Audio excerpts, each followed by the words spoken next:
Hello, friends. Today we'll talk about health and longevity as per astrology, Vedic, and KP. So, like, health is the most important part in everyone's life. Health जो है एक precious asset के तरह है अगर हम देखें, because ultimately आपकी कुंडली में बहुत सारे राजयोग बनता होगा, धन योग भी बनता होगा। बट सोचिए किसी इंसान के पास बहुत धन है, उसकी कुंडली में धन योग बहुत सारे हैं और अपार धन का योग है, बट लाइफ जो है वो 30, 32, 35, 40 साल है। तो क्या वो राजयोग या धन योग कोई काम का है? हो सकता है वो उसके बच्चों के लिए बढ़िया हो, बढ़िया तो नहीं हो सकता, बिकॉज़ एक लॉस जो है इंसान का, जो मतलब कि परिवार के लिए कोई भी फैमिली मेम्बर का लॉस एक बहुत बड़ा लॉस होता है, and it's a very difficult thing, death. तो तभी अगर हम वैदिक एस्ट्रोलॉजी देखेंगे तो लग्न जो है, लग्न को बहुत इम्पोर्टेंस दिया गया था, दिया गया है अभी भी।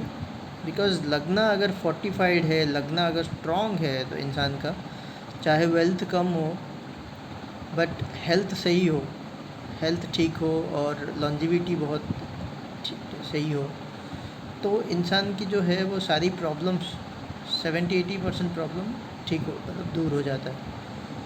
हेल्थ अगर सही नहीं है किसी का और काम बढ़िया चल रहा है, सब कुछ सही चल रहा है, तो भी बंदा डाउन रहेगा, डिप्रेस्ड रहेगा। हेल्थ हेल्थ हेल्थ के चक्कर में हॉस्पिटल के चक्कर लगेंगे और भी बहुत सारी प्रॉब्लम्स रहेगी लाइफ में। ये एक बहुत इम्पॉर्टेंट है।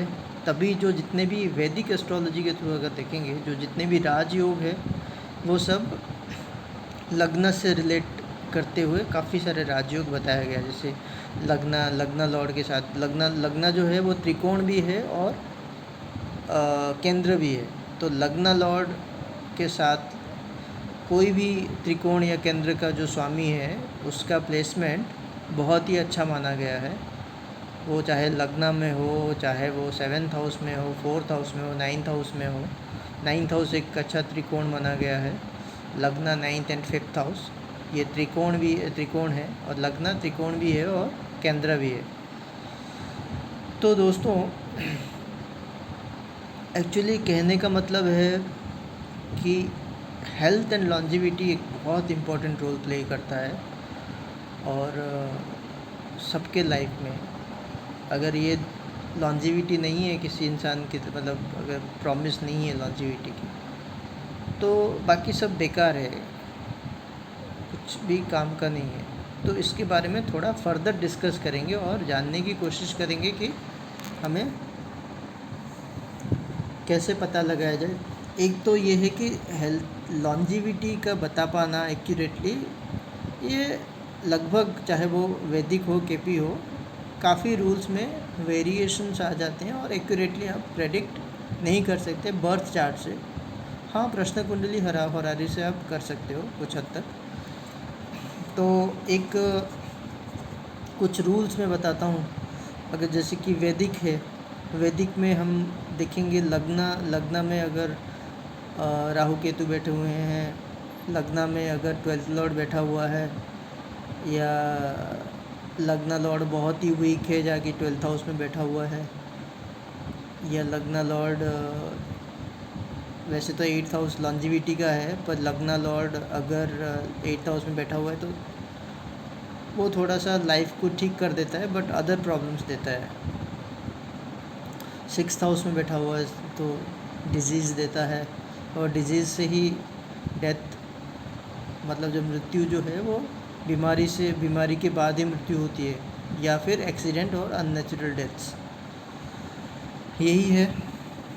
तो लग्न लॉर्ड अगर वीक है, मून बहुत वीक है हॉरोस्कोप में, और मून का जो लॉर्ड है वो बहुत वीक है, तो फिर चांसेस है कि इंसान की लाइफ में प्रॉब्लम आ सकती है। और लग्न अगर बुरे प्लैनेट्स, बहुत ही मेलेफिक प्लैनेट्स के बीच में है लग्न, दोनों साइड में मेलेफिक प्लैनेट है, तो ये भी एक ख़राब माना जाता है वैदिक के हिसाब से।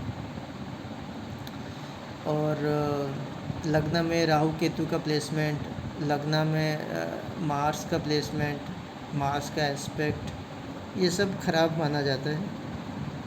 उसके साथ साथ हम देखेंगे केपी में क्या रहता है। केपी सबलॉर्ड थ्योरी है और सालॉर्ड और सबलॉर्ड डिटरमाइन करते हैं केपी में। तो अगर आपका लग्न सबलॉर्ड बहुत वीक है, लग्न सबलॉर्ड अगर 6, 8, 12 जो कि 6 डिजीज़ है, 8 उसका मल्टीप्लिकेशन है, तो डिज़ीज़ का जो है वो sudden onset of disease, suddenly कुछ डिजीज़ हो जाना, या सडनली कोई एक्सीडेंट हो जाना। 8th हाउस एक्सीडेंट को भी दिखाता है, सडनली कोई सुसाइड कमिट करता है, सडननेस जो ये है। उसके साथ 12th हाउस अल्टीमेट हॉस्पिटलाइजेशन और मृत्यु, एंडिंग है 12th हाउस। अगर वो दिखाता है तो लग्न बहुत वीक है, तो लग्न आई मीन लॉन्जिविटी को कम करेगा डेफिनेटली, लग्न अगर ये कनेक्टेड है। बट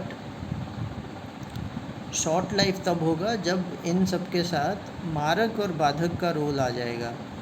मारक मतलब आप उसको थोड़ा स्टडी करना पड़ेगा, मैं डिटेल्स में मारक का जो आपका डिटेल आप उसको स्टडी कीजिए, मारक क्या होता है और बाधक क्या होता है।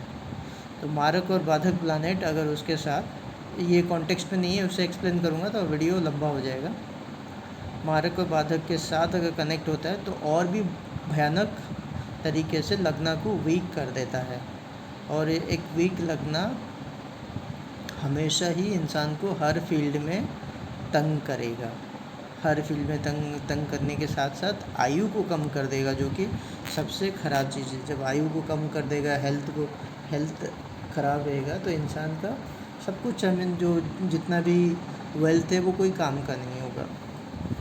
तो लग्न अगर स्ट्रॉन्ग लग्न किसे कहते हैं, अगर लग्न is connected to good houses, मतलब हेल्थ के लिए अगर मैं बात करूँ, 5th हाउस बहुत अच्छा है हेल्थ के लिए केपी के हिसाब से। 9th हाउस बहुत अच्छा है हेल्थ के लिए। 9th हाउस बाधक भी आ जाता है कुछ साइंस के लिए, वो आप स्टडी करना। 11th हाउस अच्छा है, बट कुछ जैसे कुछ जो आपके राशि है 11th हाउस उसके लिए बाधक होता है, तो वो भी आप देखना। बट ओवरऑल जो है 5th, 11th, 9th, 3rd house and 8th house. 3rd, 8th house क्यों? Because 3rd house and 8th house वो लॉन्जिविटी को दिखाता है। और 8th हाउस जो है it is a house of longevity also. अगर ये हाउस बहुत ज़्यादा मेलिफिक्स से इन्फ्लुएंस्ड है, मेलिफिक्स बैठे हुए हैं, मेलिफिक्स एस्पेक्ट कर रहे हैं, तो लग्न को और भी वीक करते हैं, हेल्थ को और भी आपको ख़राब करते हैं, और कोई भी जानलेवा बीमारी हो सकता है अगर उसके साथ 6th जुड़ जाता है। तो ये है आपका एक ओवरऑल व्यू। स्ट्रॉन्ग लग्न जो हेल्दी लोग होते हैं उनका लग्न जो है लग्न सबलॉर्ड वो 5th से कनेक्शन बनाता है, 9th से कनेक्शन बनाता है, 11th से कनेक्शन बनाता है। और बाकी जो हाउसेस है जैसे कि 6, 8, 12 वो लग्न के लिए बहुत बुरा है। उसके साथ अगर मारक और बाधक का भी कनेक्शन हो गया तो आयु को कम कर देगा, डेफिनेटली कम कर देगा। और मृत्यु जो है वो इंसान का किसी एक डीबीए में होगा, दशा, अंतरदशा और प्रत्यंतर दशा में, और जिसमें कि वो सारे प्लैनेट्स के कॉम्बिनेशन आएगा। उसके साथ साथ ये भी है, हमें 8th का सबलॉर्ड भी देखना है, क्योंकि वो नेचर ऑफ डेथ बताता है 8th का सबलॉर्ड। और दोस्तों आप अगर एस्ट्रोलॉजी क्लासेस ज्वाइन करना चाहते हो तो मैं जो मेल आईडी प्रोवाइड करूँगा उस पर आप मुझे कांटेक्ट कर सकते हो। तो मैं पेड एस्ट्रोलॉजी क्लासेस भी प्रोवाइड करता हूँ। तो फर्दर हम देखेंगे, एक चार्ट भी एनालिसिस करेंगे, वैदिक के हिसाब से देखेंगे, और केपी के हिसाब से देखिए ये जो चार्ट है ये इनका 9-10 महीने पहले ये एक्सपायर हुए हैं। और इनका जो है आप अगर देखेंगे तो वैसे तो वैदिक से कम पता चलता है इनका, और केपी में अगर देखें वैदिक से आपको देखें मैंने देखा है लग्ना इतना वीक नहीं है, 8th हाउस भी इतना वीक नहीं है, फिर भी इनकी डेथ जो हुई बहुत अर्ली डेथ हुई। तो जो मैंने फाइंड आउट किया इनका जो है लग्ना सब लॉर्ड बहुत वीक है, क्योंकि वो 6th एंड 12th के साथ कनेक्टेड है, और 4th हाउस जो कि इम्यूनिटी भी कम करता है उसके साथ भी कनेक्टेड है। तो उसके साथ साथ जो है उनका ये एक मेजर रीज़न है।